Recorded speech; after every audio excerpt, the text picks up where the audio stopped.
To worry so much about the outcome. I think it's important to know that one, it is ending regardless, and that two, it's probably not actually the end of the world. And it's okay to kind of, go about your life otherwise. That's what John Carter is doing. Once the polls close, the commercials vanish. It'll be great. It'd be truly great. And Dr. Osei acknowledged that our children likely saw some of those attack ads, and her advice is to tell them that just because they watch something on TV or online doesn't mean it's true. Reporting live in Gwinnett County, Berndt Petersen, Channel 2 Action News. Georgia voters return to the polls for 2 U.S. Senate runoffs. We have live Team 2 coverage in this final hour of voting. Election protection. Election security runs the gamut from cybersecurity to physical security. This is Mark Winne. That's what we're digging into on this runoff election day. When the polls close in just about an hour, this is where the ballots are finalized, where they're tabulated for the state's largest county, and this is where we are through the evening. As voters cast the final ballots in this runoff election, we're looking at the power of the polls in Gwinnett from the November election.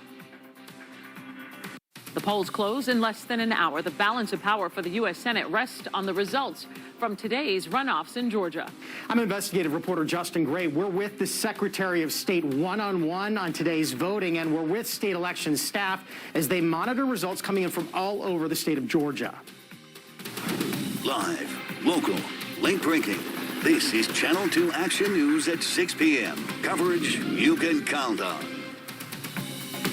Good evening, everyone. I'm Jovita Moore. Hi there, I'm Justin Farmer. Now, if you have not voted, you have less than an hour to get in line.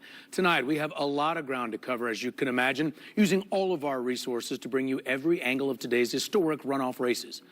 We know now that more than 3 million people took part in early voting. Election officials expected a big turnout today, too. News Chopper 2 here, live over a line at Arnold Mill Elementary School in Cherokee County. You see the social distancing, you see it's a long line. And we've watched this line hold steady at about this level for at least an hour. We begin our live Team 2 coverage with Channel 2 investigative reporter Justin Gray inside the state's Election Day Command Center. So, Justin, you have been with state election officials all day. What are they saying?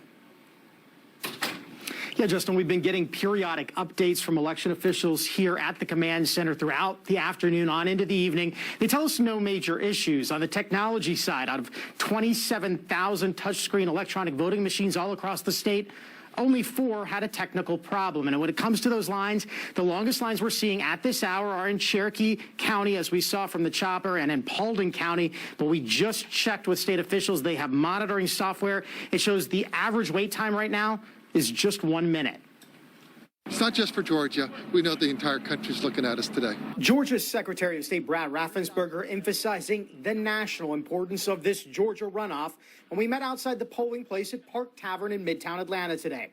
This was cited as some of the longest waits in the state during the primary election, but things are running smoothly here today. Your county election directors, 159 counties, they want to do their job right. They don't look left, they don't look right, they look right down the middle of the line. They walk with integrity. They're going to do the process with integrity. A record 3.1 million Georgians already voted early or absentee.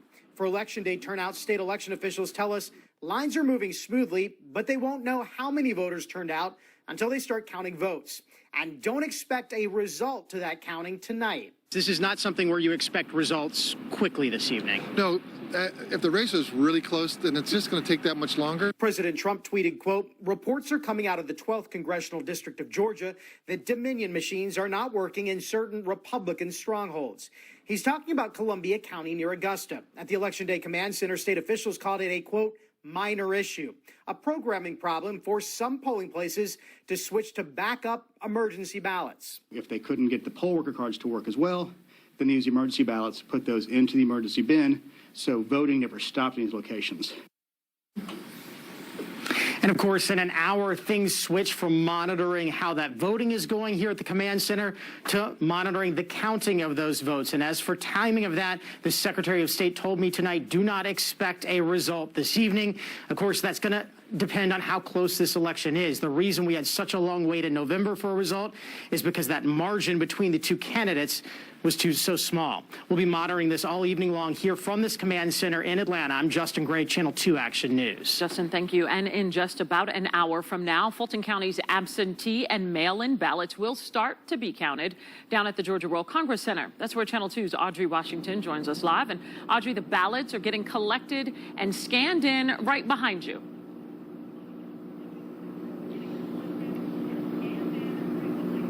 And as you said, I'm right now live here inside the Georgia World Congress Center. This is where absentee and mail-in ballots will be counted. Just to be clear, day-of ballots will not be counted here. I'm going to step out of the shot real quickly, Jovita, so I'll give you a live look here and just walk you through it. Absentee ballots are coming in right where that caged-in area is behind me. The ballots then go through different stations where the ballots are physically opened, flattened out, stacked, and then scanned. The actual count will begin at 7 p.m. Now, we are expecting to get briefed by Fulton County election officials in just about an hour or two from now. As soon as we have those new information from election officials, we'll be sure to bring that to you in our continued coverage. Right now, we are live here in downtown Atlanta. Audrey Washington, Channel 2 Action News. Now, officers spent this day making sure that polling locations were safe. News Chopper 2 flew over this Woodstock precinct today. After officers investigated something suspicious, it turned out it was just a used firecracker. Channel 2 investigative reporter Mark Winne with us now live. Mark, you learned authorities are also off a possible cybersecurity threat today. Yeah, then the line at Allen Temple AME Church in Woodstock, a polling place still long at this hour, but this story is about holding the line on election security, including physical security and cyber security. And concerning the latter, we learned of an incident today.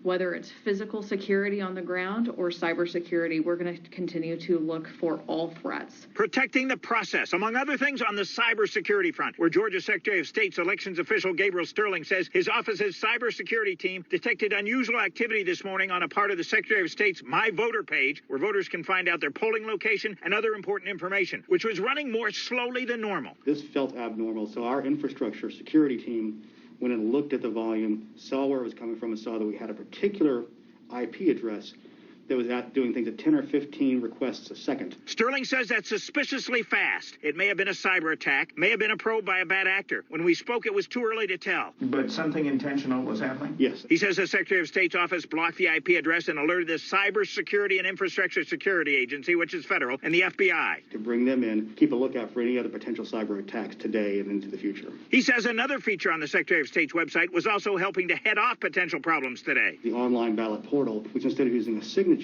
which is a sort of subjective way to match the ballot to somebody, it uses the driver's license number, date of birth, names, and county. So we have multiple points of identification that are objective. So that means on the front end, the ballot is verified as going to the correct person as opposed to a very subjective signature match. What happened in the November election, only 20% of new ballot applications came through that. In this election, it's over 70%, and we really pushed it out there. Securing the vote has been our #1 priority. See something, say something. Reverend Dr. Joseph Cousins said he witnessed election security in action when someone spotted something suspicious, though it turned out to be harmless, at his Allen Temple AME Church, a Cherokee County polling place where Woodstock PD was on the scene. Immediately, law enforcement was informed of it. They came out quickly, took care of it, and it was found out to be nothing more than a spent firework.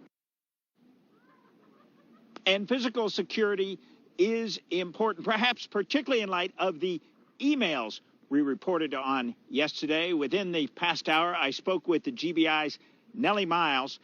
She told me the Bureau has been in contact with local authorities in 10 counties known to have received threatening emails basically in connection with polling places, including Cherokee, and there were no related incidents of foul play today. Reporting live in Woodstock, Mark Winne, Channel 2 Action News. Now, there is plenty at stake with today's elections. In one race, we have two candidates who've never run for office before. We have live Team 2 coverage this hour. We begin with Channel 2's Richard Elliot. He's live in Buckhead. That's where Senator Kelly Loeffler is hoping to hold on to the seat she was appointed to fill last year. Richard? And Kelly Loeffler will be holding a combined watch party with David Perdue, which makes sense because they actually combined their campaigns as well. We did catch up with Senator Loeffler as she campaigned in Sandy Springs today. It'll all come down to which side can turn out their base because there are very few, if any, undecideds left. We know that if we win, it will be because we voted. If we lose, it will be because we did not turn out and vote. So Georgians need to have their voice heard.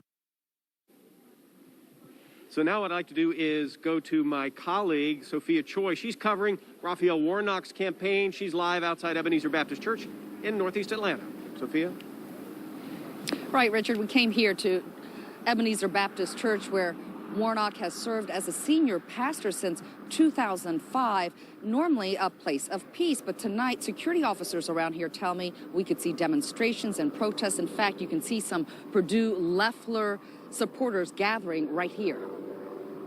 This is probably the most important race in my lifetime of 66 years old. We caught up with voter Alvin Farmer as he hit the streets around historic Auburn Avenue to campaign for Reverend Raphael Warnock, who's on a bus tour looking for more votes at rallies like this one in Cobb County. He's going up against Senator Kelly Loeffler, and it's a tight race. We spoke to him by phone. In this moment, we need the people to speak. If you've voted, wonderful, but you have not finished your job. Call everybody in your circle, your family members and your friends. Tell them that you can't outsource your democracy to others. You have to participate. We will be here throughout the night as supporters and possibly demonstrators gather. For now, live in Northeast Atlanta, Sophia Choi, Channel 2 Action News. Now, we've been telling you a lot about the balance of power for Congress. Democrats need both seats in the Senate. The Republicans need just one. Of course, they prefer both. Our live Team 2 coverage continues with a look at the David Perdue-Jon Ossoff race. And we begin with Channel 2's Dave Huddleston live in Buckhead. Dave. And Justin, in the last 10 minutes, I spoke with Senator David Perdue's staff. They tell me we will hear from the senator in this evening virtually because he and his wife are under quarantine because they were exposed to COVID-19 last week. But the Republicans who are here at this watch party are also saying that they hope to have at least today 1 million Republicans who went to the polls. They believe that's how many Republicans they will need to offset the high number of early voters that they believe may be Democrats. And looking at the Democrats is my co-anchor and colleague, Lori Wilson. She joins us live from the Jon Ossoff headquarters. Lori. Yeah, that's right, Dave. We're here in Marietta, actually the scene of his former headquarters. You know, what I can tell you is when I spoke to Jon Ossoff today, he said this is an election where turnout is going to be critical because we've seen just how close those final numbers can be. He also said that after a divisive election season, he believes we as Americans can come together. We can reunite this country behind the cause of defeating COVID-19. We are not one another's enemies. We're all in this together. We're just not being reminded of that sufficiently by our present political leadership. Ossoff saying his first priority in a Senate where Democrats have the majority would be getting those $2,000 stimulus checks into the hands of Americans. Live in Cobb County, Lori Wilson, Channel 2 Action News. Polls close in less than an hour. Thousands of ballots for Georgia's largest county will be heading here. The plan in place for a speedy and safe count. History today as this group of county commissioners met for the first time since some were elected to office. It's truly an exciting day. The first major task they're tackling. New at 6.